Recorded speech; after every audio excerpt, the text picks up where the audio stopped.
এই মুহূর্তে দেখতে পাচ্ছেন আমাদের ক্যামেরার সামনে এক বোন। আমরা জানবো আসলে তার জীবনে এমন কি ঘটনা তার কারণে আপনাদের সামনে এসেছে। চলুন আমরা কথা বলি। আসসালামু আলাইকুম। ওয়ালাইকুম সালাম। কেমন আছেন বোন? আছে কোনো মতন ভাই, ভালো আছে। একটু জোরে কথা বলো। কোনো মতন ইনশাল্লাহ ভালো আছে। কোনো মতন কেন? একটু ভালো থাকেন নাই কেন? কেন এমনি তো টেনশনে, স্বামী চলে গেছে, সে বিয়ে শাদী করছে, এখন মা আছে, ছোট একটা বোন আছে। এখন ওইটালে এই সংসারটা কষ্ট মষ্ট করে চলাই। এই সেলাই মেশিনের কাজ করি ম্যাডামের অফিসে। 3 কাঠা জায়গা আছে, ঘর বাড়ি কিছু করি না, মা এখন বড় অসুস্থ। তার জন্য ওই টেনশন, একটু মনে একটু টেনশন আছে ভাই। আপনার তো বিয়ে হয়েছে সম্ভবত। আমার বিয়ে হয়েছে, তো আগে বিয়ে হয়েছিল, এখন আর বিয়ে হয় নাই। নামও তো বলেননি আমার। আমার নাম আখি। আখি। দেশের বাড়ি কোথায়? দেশের বাড়ি রংপুরে। রংপুরের মেয়েরা তো অনেক পরিশ্রমী হয়। আপনি কি পরিশ্রম করতে আমিও পারেন? পরিশ্রম করি ভাই, বাসার কাজ করি, বাড়িতে কাজ করি, আবার একটা সেলাই মেশিনের কাজ করি, এখন ম্যাডামের অফিসে কাজ করি। কি করব, আর বোনটারে দিছি একটা ফুলের কাজ শিখার জন্য, আর আমি তো শিখে মানসিকটা কাজ করি।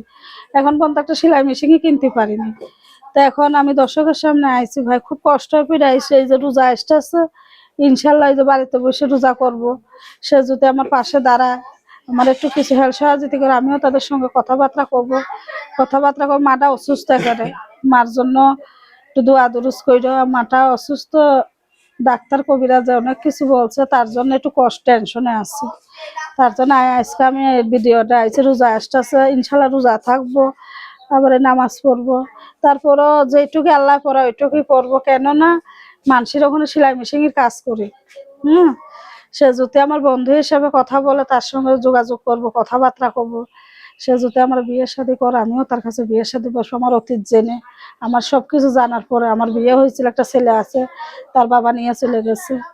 আমাকে পছন্দ করলাম, তার মার পছন্দ আমার বিয়ে করছিল, তার মার পছন্দ বিয়ে করছিল। আর সে আর একটা মেয়ের সঙ্গে প্রেম করে তাকে বিয়ে করছে, তার ঘরে বাচ্চা টাচ্চা আছে। আমি তাও জানি না, মানসি বলে এটা। আমি আর তারপরে আমার আর বিয়ে শাদী হই নাই। এখন এখন আর মা আছে, আর ছোট একটা বোন আছে, ওইলেই থাকে। আর দেশের বাড়ি আমাদের রংপুরে আমি এখন যাই না, আমি এখন হেমেদপুরে। মা খুব কষ্ট করে আমার জায়গাটা দিচ্ছে, 3 কাঠা জায়গা আছে, ঘর বাড়ি কিছু করি না, এখন আমি ভাড়া থাকি। আচ্ছা, এই যে আপনি স্বামী ছাড়া কতদিন একা আছেন? এই তো 6 বছরে পড়লো। একটা নারী কিভাবে 6 বছর থাকে? এখন কি করবো ভাই, এই যে মানুষ পাই নাই, যত মানসি বলে যে তা বসতে চাই, চার পরে সে বলে তোমার বিয়ের খরচ টর্চ সব আমার দিতে হবে। তাই আমরা গরিব মানুষ, বিয়ের খরচ টর্চ কোথায় পাবো? তার জন্য এরকম করে 2-4টে বিয়ে ভেঙে দিছি। ভেঙে দেওয়ার পরে এখন প্রতিবেদনে আইছে যে সে যদি বিয়ে শাদী করে, তার খরচ মরচ যদি বিয়ে করে, তো বসবো ভাই। আর আগে যদি জাগা চায়, টাকা চায়, তাহলে আমি কিভাবে বিয়ে বসবো? টাকা দিয়ে জায়গা দিয়ে বিয়ে বসতে পারি না। তাই যা আছে এটাই হাজার শুরু যেরম আছে, যে প্রতিবেদনে আইছে যদি মনের মতন একটা মানুষ পাই, যে আমার পাশে থাকবে, যে না অসহায়, সবকিছু জানার পরে যে বিয়ে হয়েছিল।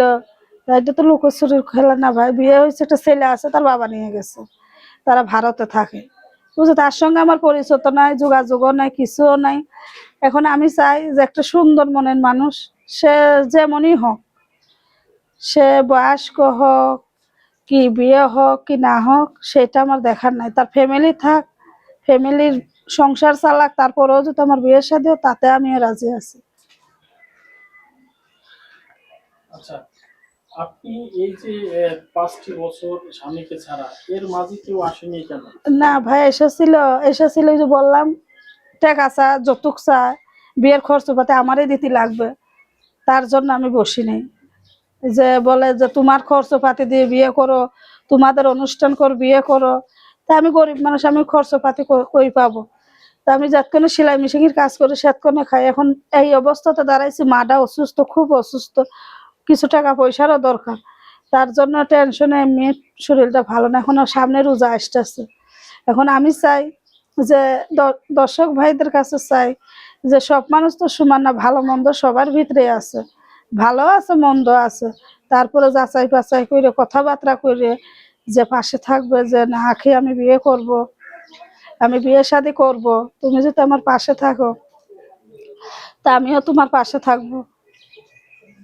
আচ্ছা, এই যে আপনি বলছেন তার পাশে থাকবেন, যদি আপনাকে মা বাবা ছাড়া নিয়ে যেতে চায় কেউ প্রবাসে বা তার এলাকায়, আসলে না, আপনি কি সে যদি ভাই শোনো, সে যদি ফট করে তার বিয়ে হয় না, কয়েকদিন কথা বলে সে যদি যেরম ভাবে হোক বিয়ে শাদী করে নিয়ে যায়, তাহলে আমি তার কাছেই চলে যাব। আর এই যে যে মারে দেখবা দেখার মানুষ আছে, খালা আছে, নাহলে যে কোনো আমার বোন আছে, ওইটা একটা মেশিন কিনে দেবো আমার বোনটা, মেশিন চালিয়ে সংসার সুন্দরভাবে চলবে।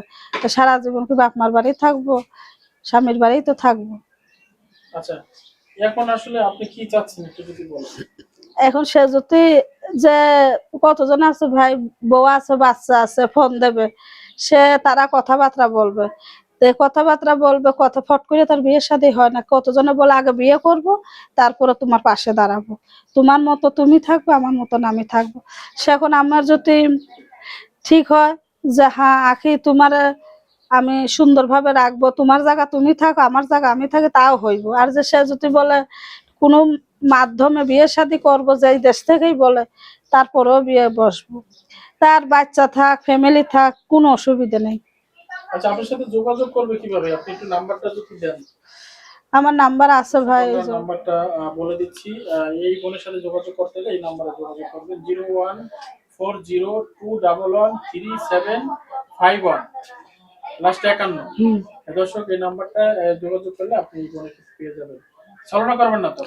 ভাই কোনো ছলনা না, যাচাই বাছাই করে তারপরে বিয়ে শাদী করো। তোমাদের যদি মনে যদি সন্ধ্যা থাকে, যাচাই বাছাই করে বিয়ে শাদী করে। আর যদি বলো যে না আমি বিয়ে শাদী করবো না, আমি সুখে দুঃখে কষ্ট বন্ধুত্ব থাকবো, আমি তোমার পাশে দাঁড়াবো, আমি হেল্প সহযোগিতা করবো, তাহলে ভাই দর্শকের ভাইদের একটা সেলাই মেশিন কিনে দিও।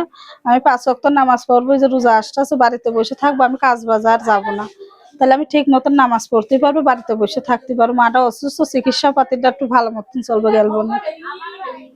অনেক ধন্যবাদ, সবাই ভালো থাকবেন, আল্লাহ হাফেজ, আসসালামু আলাইকুম। ওয়ালাইকুম আসসালাম।